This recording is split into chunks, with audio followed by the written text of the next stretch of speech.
Disclaimer. This content is created based on my unprofessional opinion and analysis of related topics for social communication purposes, to expand our mutual views by discussing and analyzing the matters. The source of information and evidence for this content is social media, which contains facts, rumors, and some other fragments without proof for their authenticity or accuracy. So, please pay special attention. There is no claim on the reliability and confirmation of the conclusions presented here. Hi everyone, it's Roya. As always, I hope you are doing great, and it's an honor to have you on my channel.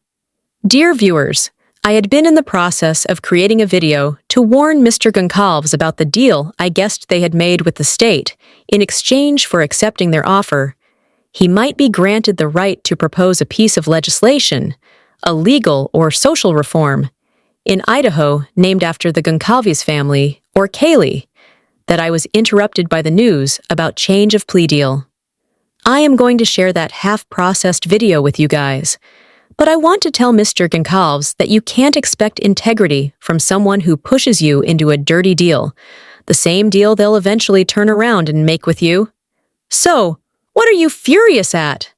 Yes, of course, what happened in the court today was only a kind of judicial tactic by the defense, which most people don't know about yet, but I do.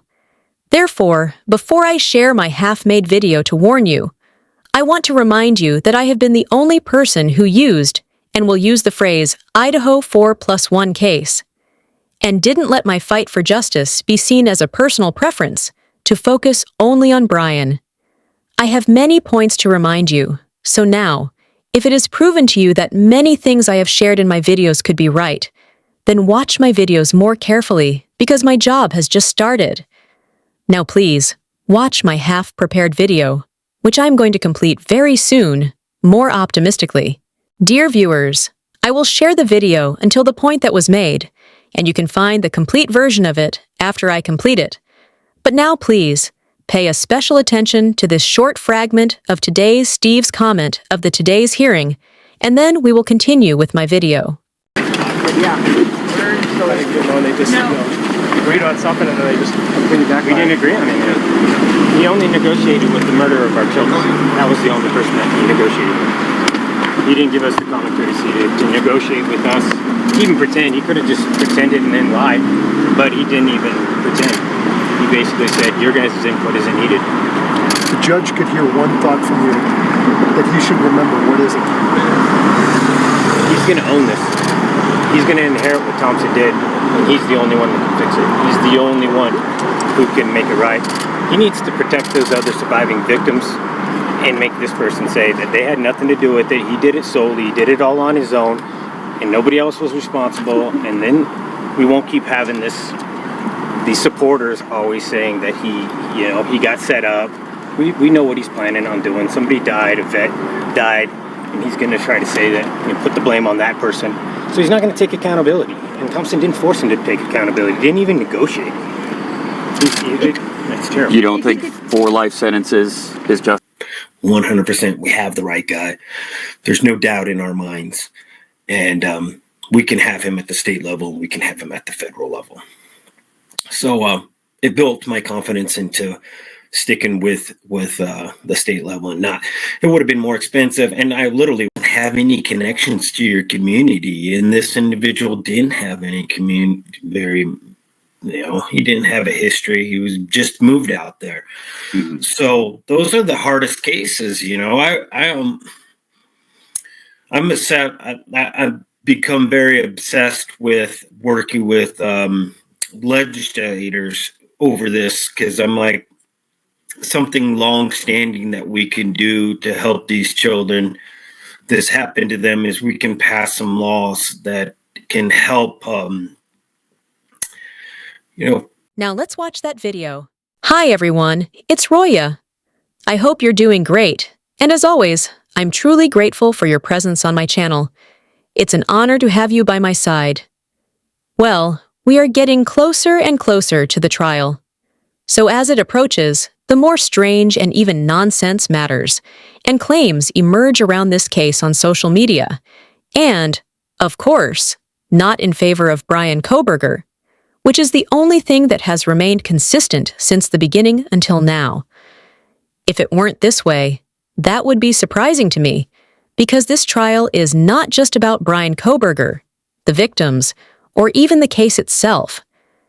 Based on my theory, this trial will be pivotal for Idaho's future, while also serving as a critical test for assessing the integrity of the American justice system and America's dedication to fundamental principles, such as human rights, transparency, public accountability, and adherence to the Constitution.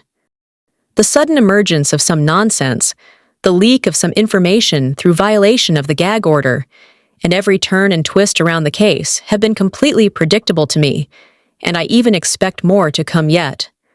All of these align with the direction that confirms my prediction about the result the state seeks for this trial, which I have discussed and pointed out several times in my previous videos, and I will highlight it again in this video.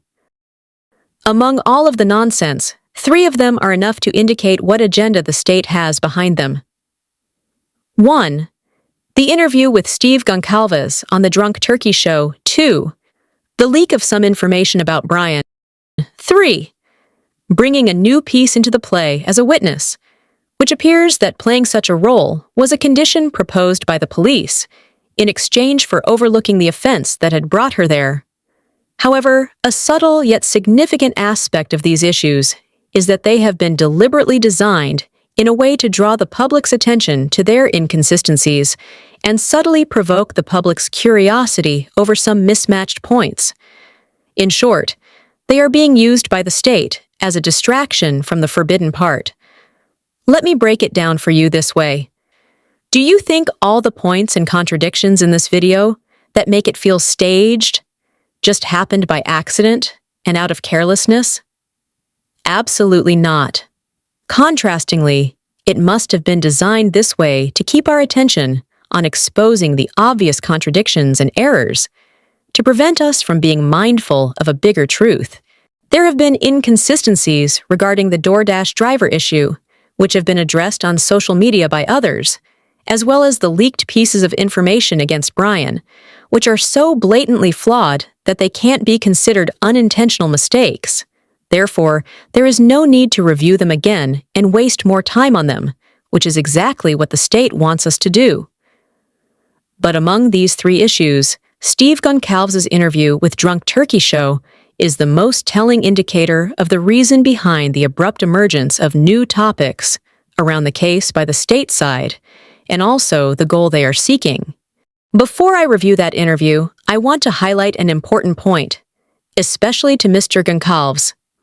So, Mr. Goncalves, if you watch your interview record, you will see that at some points you permitted yourself to speak about the people on the defense side offensively, directly, and indirectly, which is unacceptable to me, especially for the reason you did it. But don't take me wrong.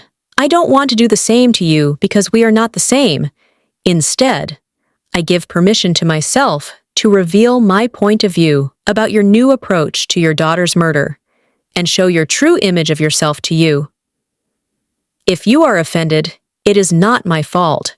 Your image is what offends, not my words. Isn't it more than fair?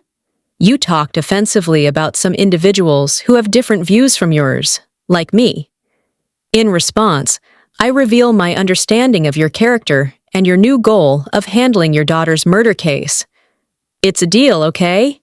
I understand how you are obsessed with dealing, so you handled it like Steve G, while I approach it in my own civilized way. Dear viewers, if you have been following my videos about this case, then you know that I have always believed that this case couldn't have been only about a quadruple murder that happened over some emotional outburst or impulsive behaviors. I've consistently pointed out that the real digging into this case will lead to exposing some corruption or officials' involvement in illegal matters at the university and even at the state level. However, as it seems to me now, it must have been practiced at higher levels too. Before I watched Steve Goncalves' interview on Drunk Turkey Show, my concerns had been centered around the manipulations I believed were orchestrated by the MPD, the University of Idaho, and even the state as a whole. to prevent this case from being deeply excavated, for fear that buried wrongdoings and illegal conducts come to light. Still, I assumed and hoped the state would act with some restraint, knowing that it's ultimately part of a larger nation, subject to broader oversight, and federal attention might cause the state to limit its manipulations in fabricating the evidence and to be more cautious.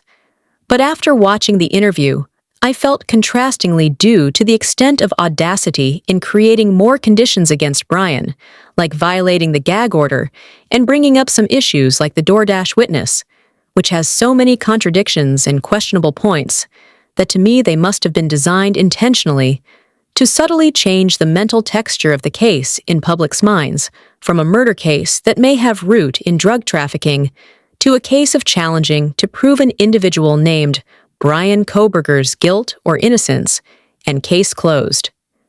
However, after Steve's interview, not only did I become disappointed with the lack of federal attention I thought of, but also I noticed that the only obstacle I imagined in the state's way, which could be the reaction of the victims' families, especially the Goncalves family, towards an unfinished case, is no more left and has been removed.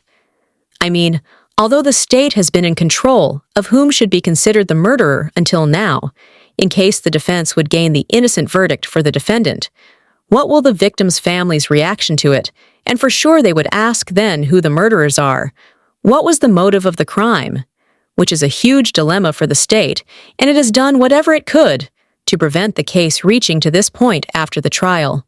So, Steve Goncalves' interview sent some signals that my mind has interpreted as the sign that a deal must have been made between the state and the Goncalves family, and I want to focus on this deal in this video. Now, I feel like in this case, the last thing that the American justice system is pursuing is justice.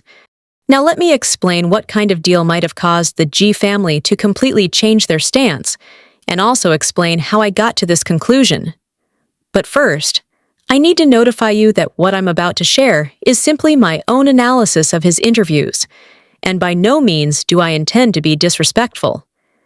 In response to his interview with Drunk Turkey Show, which to some extent was offensive, I just want to be direct. For this, I'll start by proving that the change I'm referring to actually happened recently, just to leave no room for Steve Goncalves to deny it later. So, watch this fragment. A time where I was trying to be very open about who it was, but they laid it out in a way that still hasn't came out. There's stuff that is going to literally blow people's mind. Like this jury is going to be like the first one. So, you say there was a time when you were open about who might have been the murderer. First, I admire your vocabulary selection in using the term open about who the killers might be, which gives you the image of a very mature person about this issue, but I want to refresh your mind about the time. Second, maybe my dear viewers don't get some of my points in this regard immediately, as clearly as you do. But don't worry, they'll connect the dots too, and will reach the matters as undeniably as they already are to you. Yes, you are right, Steve. I remember the time when Bill Thompson didn't oppose the defense's idea of having the court session with Judge John Judge, with the mass media being banned from the court in Latah County. But, very magically and coincidentally, someone appeared between my comments who was surprised to see that the prosecutor agreed with the defense for the first time. During our chat, I shared my opinion on Mr. Thompson's intention to take advantage of that idea to find some way behind closed doors and out of the mass media's sight to pressure the defense into accepting a deal in which Brian Kohberger's life would be spared, only if the case would be closed in a way no room being left for further investigation. Hearing that from me, they said something to the effect of, "I'll never let them do it. I will ruin them in the court." Then, it only took less than an hour that Mr. Steve Goncalves to manage an immediate interview with Brian Enton. And in that interview, he said something to the effect of, "The one who is supposed to lose in this case won't be my daughter," and some other things. Of course, there are some pieces to prove my statements. I have kept them for the needed time, which is not now. Also, I recall those days when I saw Mr. Goncalves acting one way and Christie acting another way in appearance, especially when it came to the matter related to Jack D., maybe to keep both ways open, which is a professional tactic in dealing. Professional dealers handle many opportunities in standby mode, sometimes waiting to see what comes next and which way is more profitable. Of course, it is wise to act this way sometimes, but in general, it is a useful maneuver in dealing. Also, I remember those days you were open about who the killers might be. Not only you, but also Christie and even your son, acted united in one way, which was a huge help for the defense in changing the avenue and transfer the court from Idaho to Boise. At the time, I released this video and said, did this content as a quick reaction to the very recent challenges over the change of venue. This is a very crucial moment for the victims' families, not only to show the world that they only want the truth and justice to be served for their loved ones, but also they respect justice for justice itself as well. In my opinion, it is the most critical situation that Mr. Goncalves, on behalf of the other two families, make a proper reaction and show they don't want only a random person to pay for the crime that another person has done. Not only it is not justice, but also the real murderers never become arrested, and the truth never comes out if this trial is held unfairly.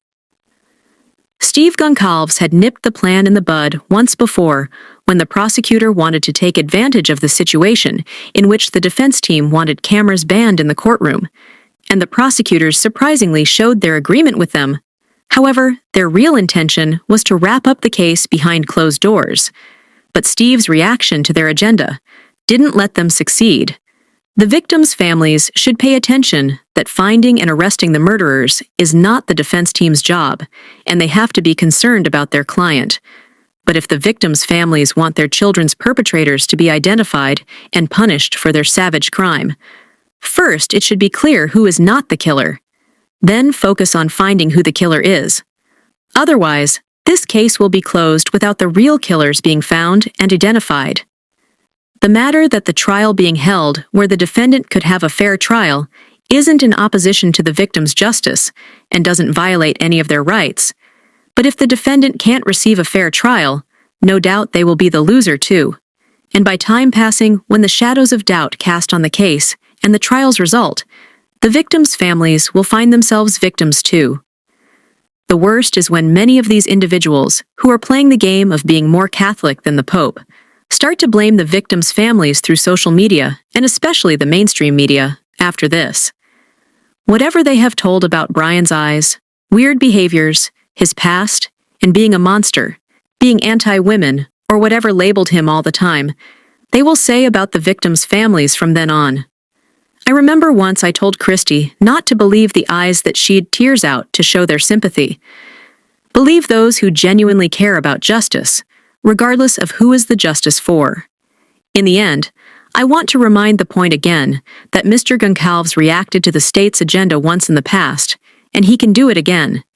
If he, as the victim's parent, has any constitutional right to have a voice. In this regard, it's a proper time to use it. I think if he, as the father of a victim, and on behalf of the other ones, points out their priority is a fair trial to be held, and not the place of the trial, it can have a strong influence on closing the mob's mouths, who are supposed to act in favor of agenda under the mask of victims' fans. I hope the victims' families don't give them the chance. Then what you did, Steve, helped very much. Thank you. Although it was taken by many people as tainting the Moscow, Idaho potential jury, I believe it was a role you played as a catalyst to push changing the avenue to happen more easily. Court today, too, listening to the defense's arguments. Do you think they could find a fair jury here? We know they can, and we've actually asked and done interviews ourselves, and they have to find 12 people plus some people on the side, some substitutes. But yeah, they can find 12 people that have made their mind up. That's not.